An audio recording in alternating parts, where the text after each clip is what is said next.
A graça e a paz do Senhor Jesus. Eu sou o pastor Neto e gostaria de dividir com você um trecho da palavra de Deus que tocou meu coração esta semana.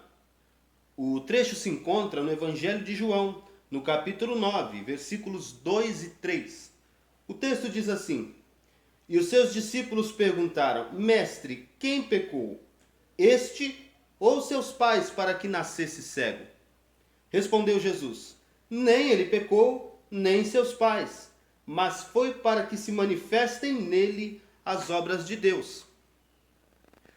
Hoje nós iremos falar sobre atitudes inteligentes. E esta passagem, ela nos ensina que devemos tomar atitudes inteligentes quando passamos por problemas que fogem do nosso controle. E nós estamos vivendo um tempo assim, não é verdade? Esse tempo de pandemia, o mundo está vivendo um problema que fugiu ao controle de todos nós, governantes, indivíduos, todos. Nós, durante essa pandemia, temos de lidar com medo.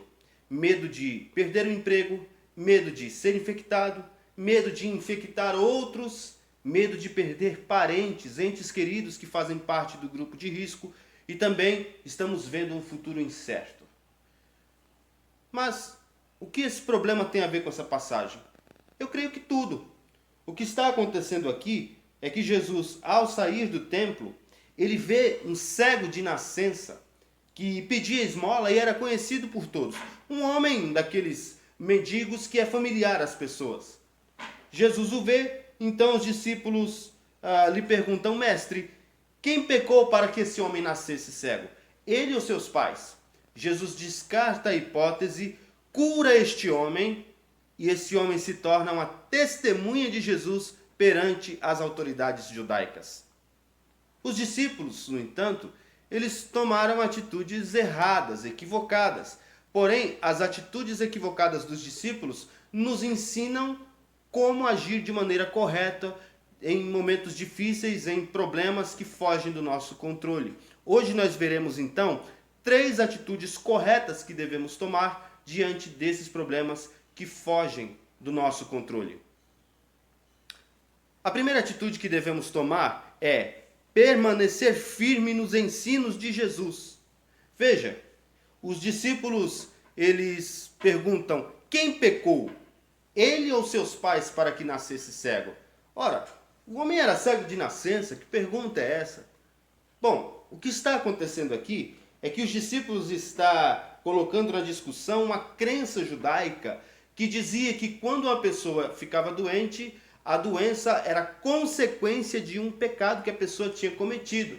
E se por acaso a pessoa nascesse com um problema de saúde, a criança nascesse com um defeito físico, com algum problema, enfim, eles acreditavam que a criança tinha nascido daquela forma porque os pais cometeram algum pecado e a criança estava pagando por esse pecado.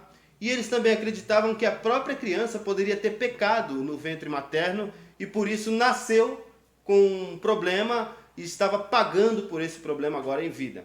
Então, eles colocam esse ensino dentro da discussão no momento impróprio. E o que acontece é que Jesus refuta essa ideia porque Jesus nunca ensinou nada disso. Os discípulos colocam na pauta um falso dilema e Jesus descarta isso completamente. Por quê? Porque no ensino de Jesus não existe uma relação de causa e efeito entre pecado e problema físico. Resumindo, que nós estamos querendo colocar aqui é que Jesus nunca ensinou que uma pessoa só fica doente se estiver em pecado. Então Jesus descarta essa hipótese. Os discípulos, eles por um momento esqueceram dos ensinos de Jesus e eles misturaram ensinos de Jesus com crenças judaicas. Nós não podemos correr esse erro. Não podemos misturar os ensinos de Jesus com crença alguma, porque o ensino de Jesus, ele é único. Portanto, devemos permanecer firmes nos ensinamentos de Cristo, sem mistura alguma. A segunda atitude inteligente que devemos ter diante de problemas que estão além da nossa capacidade de resolvê-los é reconhecer a complexidade da vida. E Jesus ensina isso aos discípulos. Olha o que ele fala. Nem ele pecou e nem seus pais pecaram. Jesus nega o falso dilema que os discípulos suscitam naquele momento. O que Jesus está ensinando é o mesmo que o livro de Eclesiastes ensina e o que a experiência pessoal da vida diária nos mostra. Quer ver só uma coisa? Eu tenho certeza que você conhece alguém que, apesar de sua bondade, foi acometida de um problema de saúde seríssimo e às vezes até faleceu de um modo muito cruel e doloroso. A doença judiou muito dessa pessoa. Ao mesmo tempo, você, como eu, deve conhecer alguém que comete pecados que são perante a sociedade inaceitáveis e não tem nenhum problema de saúde, é saudável e até tem uma longa vida. Eu também conheço gente assim. O que eu estou querendo mostrar para vocês através da palavra de Deus é que não é porque uma pessoa foi infectada por coronavírus que ela está em pecado. Não tem nada a ver uma coisa com a outra. Não é porque uma pessoa foi acometida do vírus que Deus está castigando ela ou sua família, como alguns cristãos podem pensar e outros até sugerem. Não, não existe uma relação direta e necessária de causa e efeito entre pecado e problema de saúde. A vida, ela é complexa, ela não é simples e nós devemos aceitar esta complexidade, porque é assim que o nosso Senhor Jesus trabalha. Chegamos agora à terceira atitude inteligente que devemos ter diante de problemas que fogem do nosso controle. E a terceira atitude é aceitar que Deus tem um propósito particular para cada pessoa. Olha o que Jesus diz. Por que esse homem havia nascido cego? Foi para que se manifestem nele as obras de Deus. Essa foi a resposta de Jesus. Ou seja, Deus tem um propósito particular para cada pessoa. Deus tem macropropósitos e propósitos particulares, propósitos universais para o mundo, para grupos de pessoas, e tem propósitos particulares para cada indivíduo.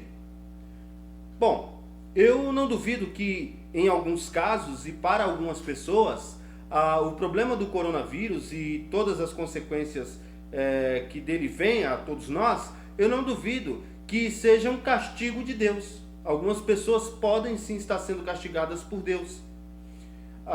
No entanto, para nós, os cristãos genuínos que temos Jesus como nosso Salvador, o coronavírus ele não é um castigo, mas uma disciplina de Deus.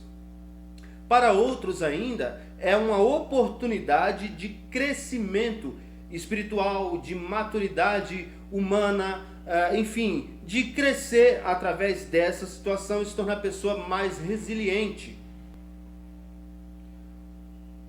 Para outros ainda, para aqueles irmãos em Cristo que morreram em decorrência da infecção dessa doença, o coronavírus se tornou a passagem de volta para casa.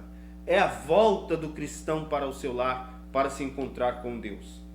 Então, eu gostaria de perguntar para você que está me ouvindo, qual o propósito de Deus para você?